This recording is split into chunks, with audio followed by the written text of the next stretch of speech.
levante o seu celular, eu quero que você levante o seu celular. Irmã Odete, pega quem está com o celular focado na palavra de Deus. As gerações precisam se conectar ao Senhor. As gerações precisam adorar ao Senhor dentro das suas realidades.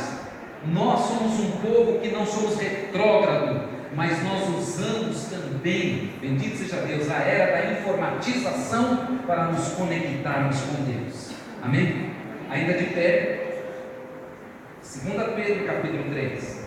Amados, escrevo-vos agora esta segunda carta, em ambas as quais desperto com exortação o vosso ânimo sincero, para que vos lembreis das palavras que primeiramente foram ditas pelos santos profetas, e do mandamento do Senhor e Salvador, mediante os vossos apóstolos.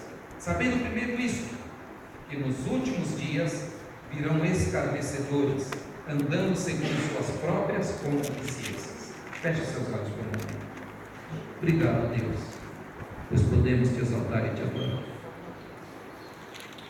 Coloca diante de ti as nossas vidas. Precisamos de edificação. Alguns de nós precisamos de saúde, Senhor. Alguns de nós precisamos de milagre. Eu te peço a tua bênção, Deus, sobre a vida de todo aquele que está desenganado, dos médicos, Senhor. Te peço a tua bênção sobre a vida daqueles que precisam de um milagre vindo de ti. Ó Deus eterno, aqueles que estão enfermos que nós conhecemos, que a tua saúde seja sobre as nossas pessoas enfermas. Te peço saúde para o irmão Calabrete na recuperação, para a nossa irmã Luciene, irmã Joselita. Ó Deus, peço a ti, ó Deus, por todos os enfermos que no momento, Senhor, no seu nome tu conheces. Coloco diante de ti aquela parente, Senhor, da irmã Lúcia, que precisa de uma intervenção milagrosa, ó Deus. Que no nome de Jesus a tua cura seja sobre ela também. Ó Deus, que aqueles que estão com o coração voltado para ti, para a saúde, para a solução de problema, que sejam abençoados por ti, no nome de Jesus. Todos digam em nome de Jesus. Em nome de Jesus. Amém. Amém. Podem se sentar. O apóstolo Pedro, usado pelo Espírito de Deus numa orientação acerca da vinda do Senhor, a volta de Jesus. Algumas pessoas ficam procurando estudar a Bíblia e tentar encontrar como será que vai acontecer a volta de Jesus. Eu tenho que estar atento, mas o que é que vai acontecer primeiro? Irmãos, eu vou ser muito honesto com vocês. Vai ser muito difícil nós enumerarmos, mas se formos simplistas, nós vamos entender o que a palavra fala aqui em 2 Pedro capítulo 3. Ele começa dizendo assim: amados, já começa chamando os irmãos de uma forma além da comunhão humana. O amor de um grupo pode estar através de um clube.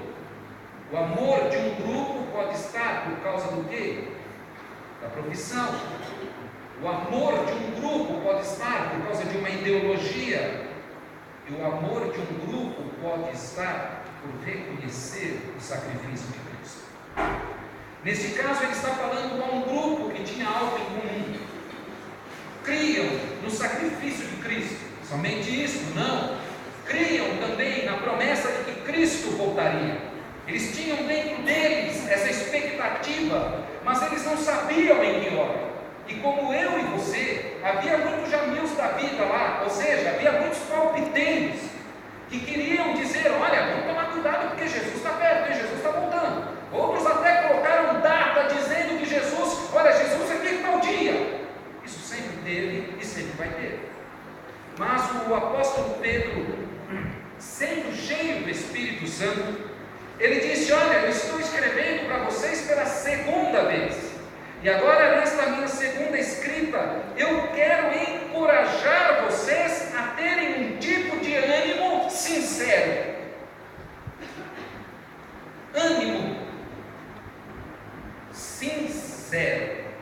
A palavra sincero, ela vem do latim que significa sem cera.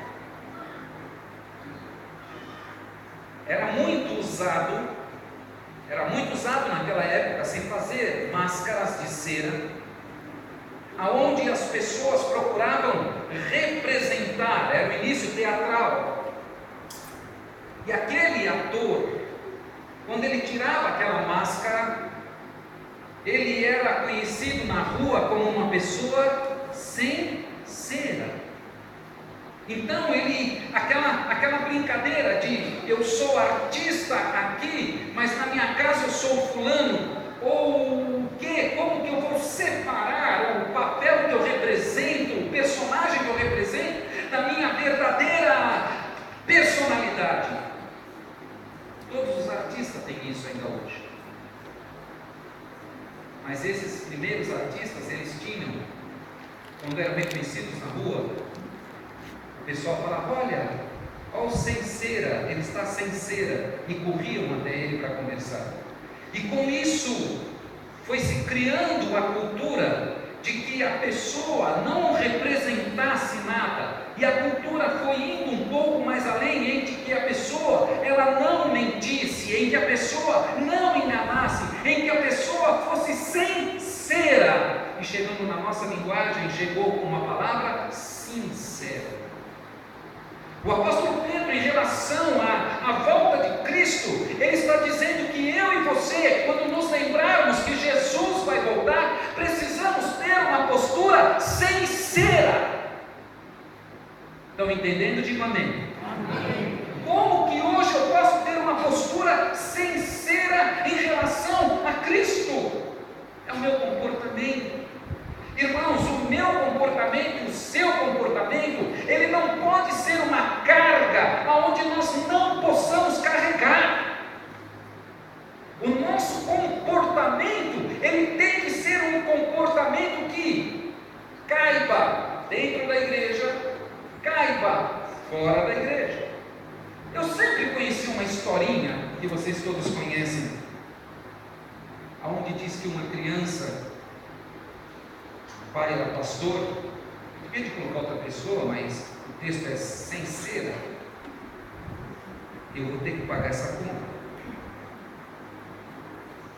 Onde o pai era pastor e na igreja ele era uma bênção, mas na casa dele, ele era terrível. E as crianças vão crescendo, e a gente não vê, mas as crianças vão crescendo, até que um dia, quando eles tiveram uma tremenda briga, onde ele agrediu a esposa, onde ele agrediu os filhos, diz que uma das crianças que escapou da agressão, que estava no banho, assim saiu do banho, essa criança foi lá no guarda-roupa e pegou o travesseiro, e pegou o cobertor, e pegou o pijaminha, porque estava na hora de ir para o culto, e ele ia para o culto levando tudo aquilo. Aí a mãe falou: mas filho, por que você está pegando tudo isso? Não, mamãe, vamos morar na igreja, porque o papai lá da igreja é melhor do que esse papai aqui.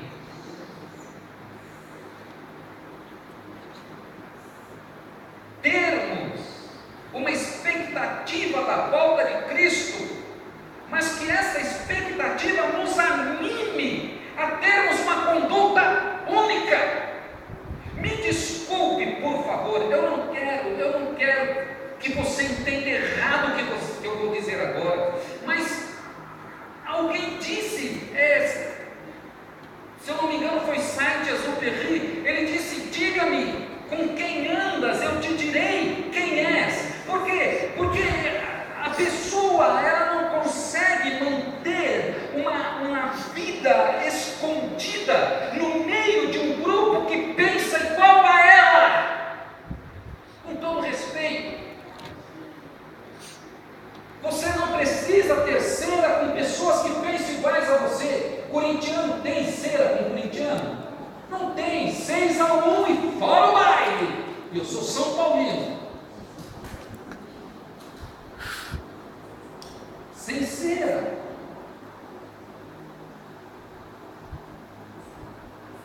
Sem cera no grupo que pensa igual a mim. Amém? Amém. Se eu começar a andar com pessoas e essas pessoas pensam diferente de mim, eu ando com elas, eu preciso rever quem está com cera. São elas ou sou eu?